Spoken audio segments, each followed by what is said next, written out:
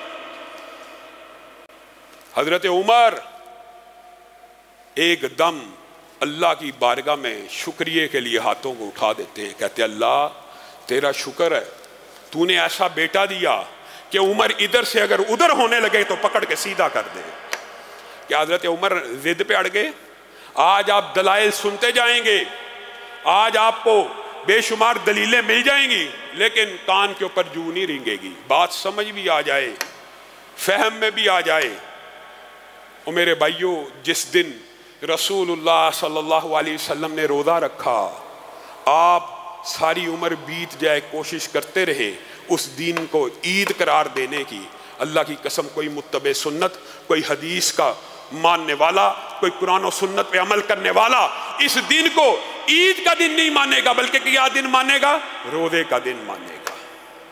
عید کے دن اور روزے کے دن میں بڑا فرق ہے۔ جو صاحب عقل و شعور ہیں ان کو ان دونوں کی ماہیت اور کیفیت میں جو فرق ہے واضح طور پہ سمجھ آتا ہے۔